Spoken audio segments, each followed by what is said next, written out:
I've been feeding my vegan husband meat for 3 years. He saw the wrapper in the garbage. He is upset and says I must hate him to do something like this. I responded, maybe I do hate you. When he left, I realized I love him. I am just insecure. He doesn't want to take me back. What should I do? Posted by you/throwaway kookwife. Hi Reddit. My name is Rachel, 34F, and my husband, well, maybe soon to be ex, is named David, 36M. I never imagined I'd be writing a post like this, but I honestly don't know what else to do right now. I need advice. I need perspective. Maybe I just need to get this all off my chest. David and I have been together for 6 years, married for 4. From the very beginning, David was vegan, strictly for ethical reasons. Animal rights, environmental concerns, the whole thing. He's incredibly compassionate and principled. He never once pressured me to stop eating animal products entirely. But when we moved in together, he asked that we not cook or store meat in our shared home, and that when we ate together, we would stick to plant-based meals. At first, I agreed. I loved him, and I wanted to respect his values. I even got excited about trying new recipes and learning to cook vegan. And for a while it was okay, but over time I began to really struggle. I grew up in a big Southern family where food was love. Sunday pot roasts, chicken and dumplings, buttery mashed potatoes. Those flavors and traditions were woven into who I was. I never quite got used to veganizing everything. A part of me always missed the richness, the depth, the familiarity of the foods I grew up on. About 3 years ago, I stumbled across an online cooking video for a classic beef bourguignon, and I couldn't stop thinking about it. On a whim, I went to the store, bought everything I needed, and cooked it while David was working late. I ate it all by myself, cleaned the kitchen obsessively, and buried the packaging deep in the outdoor trash. I told myself it was a one-time thing, but it wasn't. Soon, it became a secret habit. I would occasionally buy small amounts of meat just for myself and cook them during the day while David was at work. I always made sure to clean thoroughly and hide any evidence. At first, it was just for me, but after a few months, I started adding enhancements to the meals I cooked for both of us. A little chicken broth in the soup, a spoonful of bacon grease in the greens, some Parmesan sprinkled on top. I know how awful this sounds. I justified it to myself at the time by thinking, it's such a small amount. He won't even taste it. It's not a big deal. But of course, it was a big deal, because I knew he wouldn't consent to it. I knew it violated his beliefs. And I did it anyway. Last week, my secret finally caught up with me. I had been in a rush cleaning up after cooking and accidentally tossed a ground beef wrapper in the kitchen garbage instead of hiding it outside like I usually did. The next morning, David found it. I woke up to him standing in the kitchen, holding the wrapper in his hand, looking absolutely devastated. "Rachel, have you been feeding me meat?" he asked. I froze. My mind went blank. He kept asking, pressing, "How long has this been going on? Why would you do this to me?" I panicked. I felt cornered, defensive, and in the middle of the fight, I snapped, "Maybe I do hate you." As soon as I said it, I knew I had made everything 1,000 times worse. The look on his face when I said those words, I'll never forget it. He didn't yell. He didn't curse. He just grabbed his keys and left. He's been staying with his brother Matt ever since. At first, we exchanged a few texts, me apologizing, begging to talk, him saying he needed space. But 2 nights ago, he sent me this. "I don't think I can forgive this, Rachel. You knowingly violated my trust and my most deeply held beliefs for years. And then you told me you hated me. I don't think there's a way back from this." And now, I'm sitting here alone in our apartment, realizing just how much I love this man. I don't hate him. I never did. I hated myself. I hated feeling like I wasn't good enough, like I couldn't live up to his values. I was insecure, and instead of being honest, I acted selfishly and deceitfully. I know what I did is probably unforgivable. I poisoned the trust in our marriage, maybe beyond repair.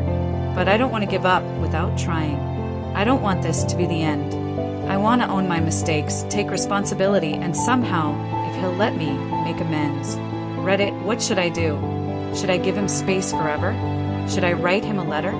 Is there any way I can make this right? Or have I burned the bridge beyond recognition?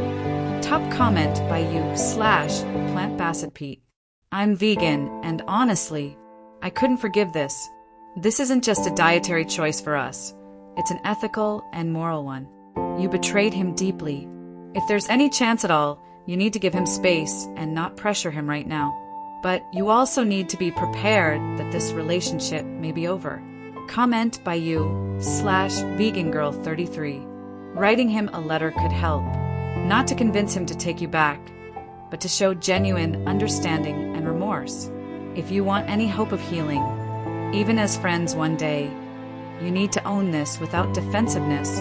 Comment by you /LifeIceComplex. This is about more than the meat. It's about trust, honesty, respect. It sounds like you need to do some deep reflection and probably therapy to understand why you acted this way. If there's any path forward, it starts there. Comment by you /MaryButmacy. I feel for you, Opie, but this is serious. You need to give him the space he's asking for and take full accountability. I wouldn't send a letter right away. Wait a bit, let him process first. Don't push too hard or it could backfire. Comment by you /SimplyHonest. You said, maybe I do hate you in the middle of a fight. That hurts. He may not be able to come back from that. But regardless, you should be thinking about what led you to this point so you don't repeat the same dynamic in the future, with or without David. Update. I've been feeding my vegan husband meat for 3 years. He saw the wrapper in the garbage. He is upset and says, I must hate him to do something like this. I responded, maybe I do hate you. When he left, I realized I love him. I am just insecure. He doesn't want to take me back. What should I do? Posted by you /ThrowawayCookWife. Hi again, Reddit. It's Rachel. I never imagined that original post would get so much attention, or that so many strangers would care enough to give me the blunt, honest advice I needed. I've been reading and rereading the comments for weeks. Some were supportive, most were harsh, and honestly, I deserved all of it. I needed to hear how bad this was from people outside my head. It's been about 5 weeks since everything blew up, since David walked out of our apartment after finding the wrapper and hearing me say those awful words. Maybe I do hate you. I still feel sick when I think about that moment. The first week was pure hell. I barely slept. I couldn't eat. Every corner of our apartment reminded me of him. His books on the shelves, his favorite mug, the dog-eared vegan cookbooks we used together. I'd catch myself instinctively making coffee for 2 in the morning or setting 2 plates at dinner. Then I'd remember and just fall apart. At first, I kept texting him, apologizing, begging him to talk, saying it wasn't what I meant. After a few days, he replied, Rachel, I need space. Please stop contacting me for now. It crushed me, but I listened. I also knew I had to face what I'd done. It wasn't just about the meat. I've come to understand that clearly now. It was about deception, about control, about violating someone's most personal beliefs, someone I love more than anyone. I didn't just betray his trust. I manipulated his body without his consent for years. And I had to ask myself, why? Why did I do it when I could have had an honest conversation about how I was struggling with the lifestyle? Why did I lie instead of confronting my feelings? So, on the advice of many of you, and because I couldn't trust myself to untangle this alone, I found a therapist, a woman named Karen, who specializes in relationship and communication issues. In just a few sessions, it became painfully clear that my behavior stemmed from deep insecurity. I put David on a pedestal from the start. He was principled, strong, unwavering, everything I felt I wasn't. I adored him, but at the same time, I grew terrified that he'd think less of me if I admitted I couldn't stick to being fully vegan. Instead of trusting him with the truth, I hid my struggles. And then I resented him because he could live so firmly by his ethics while I felt weak and full of shame.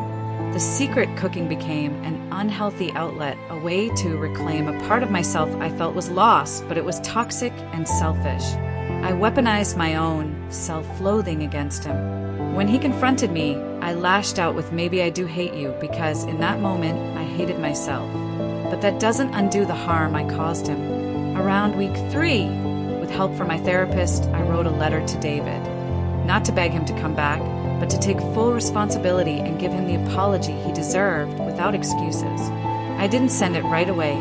Karen encouraged me to sit with it for several days and make sure I wasn't using it as a way to manipulate an outcome. Here's roughly what the letter said. "David, there's no way to sugarcoat this. I betrayed your trust. I knowingly fed you animal products against your consent for years. I let my insecurities and fear dictate my actions instead of respecting you and your values. When you found out, instead of owning what I had done, I lashed out in the worst possible way and said words I didn't mean. Words that hurt you deeply and made everything worse. I am so sorry for the actions, for the lies, for the disrespect for that moment, and for all the moments I could have chosen honesty but didn't. I understand that what I did is possibly unforgivable. I am not writing this to ask for forgiveness or for you to come back. I am writing because you deserve an apology and because you deserve to know that I am getting help and taking full responsibility. Not to fix things with you, but because I should have done this work long ago. You are an amazing, principled person who deserved honesty, respect, and love, not deceit. I regret that I failed you so completely. Whatever boundaries you need to protect yourself, I will honor them. I will respect your need for space and healing. I only wish I had been strong enough to have this honesty years ago. I'm continuing therapy and doing the work on myself because I don't want to be this person again. Not for you, not for anyone, not even just for myself. You deserve peace. You deserve to live your life without the weight of my mistakes hanging over you. I hope you find it. Rachel. I mailed the letter a little over a week ago. I didn't expect a reply. I honestly just hoped it might give him even a tiny bit of closure.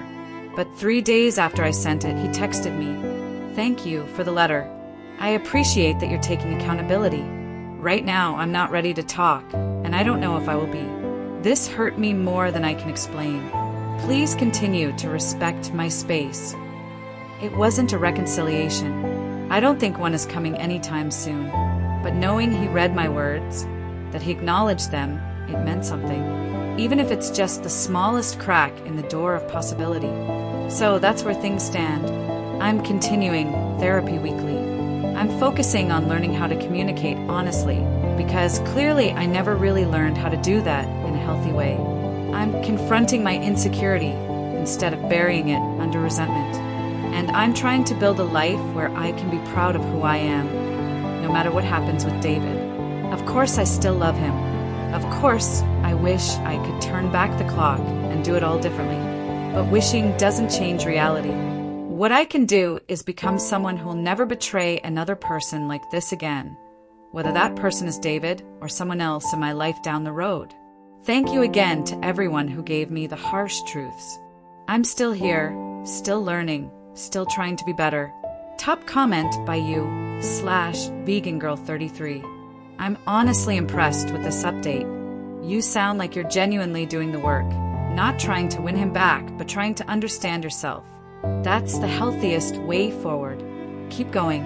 Comment by you, /PlantBassetPete. As a vegan, I can say this kind of betrayal cuts deep, but your letter sounds sincere, and you're handling it the right way by giving him space. Focus on becoming that better version of yourself. Comment by you, /LifeIceComplex. I hope you're proud of yourself for getting into therapy and facing these hard truths. A lot of people would have just wallowed in guilt or chased him. Growth is slow, but you're on the right path. Comment by you, /SimplyHonest. It's a heartbreaking situation, but this update made me hopeful, not for reconciliation, but for you. Keep focusing on change for its own sake, not as a means to an end. 1 year later update. I've been feeding my vegan husband meat for 3 years. He saw the wrapper in the garbage. He is upset and says, I must hate him to do something like this. I responded, maybe I do hate you. When he left, I realized I love him. I am just insecure. He doesn't want to take me back. What should I do? Posted by you / throwaway kookwife. Hi Reddit, it's Rachel again. I wasn't sure if I should post this, but it's been almost exactly 1 year since everything fell apart. I've been thinking a lot about where I was then, where I am now, and I wanted to share an update, mostly for myself, but also for anyone who might stumble across my original post and wonder how things can look a year later. For anyone who didn't read the original post or the follow-up, short version, I secretly fed my vegan husband, David, meat for 3 years. He found out I said terrible things, he left. I realized how much I loved him and how much damage I'd done. I started therapy, wrote him a letter of accountability, and have been on a path of personal growth ever since. So where am I now? It's been a hard, humbling year. Probably the hardest of my life. David never came back. That's something I needed to accept early on, though it took time. After I sent the letter last year, he texted me once to acknowledge it, but made it clear he needed space. I respected that. I didn't contact him again, and aside from the occasional sighting on mutual friends' social media, we haven't had any interaction. I think that's the right thing for both of us. Of course, I still love him. I don't know if that will ever completely go away, but I've also come to realize that real love means respecting what the other person needs, even if that means letting them go. I still wear the wedding ring sometimes, not as a symbol of marriage, because that part is legally ending. We finalized the divorce this spring, but as a reminder of what can happen when I stop communicating honestly and when I let fear dictate my actions. Therapy has been life-changing. I've been going weekly for the past year. My therapist has helped me unpack so much: childhood patterns of people-pleasing, deep insecurity, fear of rejection. I've learned how those things led me to act the way I did with David. More importantly, I've learned how to face those fears without resorting to deception or control. I've learned, slowly, painfully, that I can survive rejection, that I can be honest about my needs and flaws without the world crumbling around me. I've also worked on forgiveness, not from David, that's his choice, but forgiving myself. That's been the hardest part, honestly. There are still nights I wake up sick with guilt, remembering the look on his face that day. But I remind myself, guilt is only useful if it leads to change. I'm a different person now. In a lot of ways, I had to rebuild my identity this past year. I moved out of the apartment we shared, got my own small place, started a new job, still in the culinary field, but I shifted away from personal cooking for now. It felt too raw. I've made new friends, not many, but the kind I can actually be honest with. I've had long, awkward conversations with old friends and family, admitting what happened, facing their reactions. That honesty is terrifying but freeing. I'm still going to therapy. I'm journaling. I'm practicing being open and vulnerable, even when it's uncomfortable, especially when it's uncomfortable. And food. I've also repaired my own relationship with food that was more tangled up in this than I first realized. I was using food as a battleground, as a symbol of control, as a way to express resentment I wasn't acknowledging. Now, food is just food again. I'm not fully vegan, but I've made a conscious effort to eat more plant-based because I respect those values more than I ever allowed myself to admit before. I also joined a local vegan cooking class as part of facing my own discomfort. It was hard at first. Seeing all these principled people reminded me of my mistakes, but they welcomed me. They knew my story, small town, word gets around, and they still treated me with compassion. That kindness undid me, honestly. As for dating, I haven't dated yet.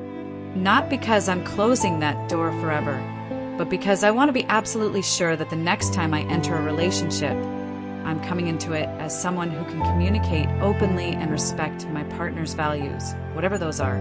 I'm not ready yet, but I'm getting closer. Final reflections. If anyone had told me a year ago how much this would change me, how painful and necessary this growth would be, I wouldn't have believed it. I thought back then that my biggest goal was getting David back. Now, my goal is becoming a person worthy of trust, honesty, and love. Whether or not David is part of that future, I still grieve for what we lost. But I'm also grateful for the lessons, even the hardest ones. And I'm grateful to this community for being part of that wake-up call. So that's the 1-year update. If anyone is out there reading this and struggling with fear, insecurity, or dishonesty in your relationships, face it now.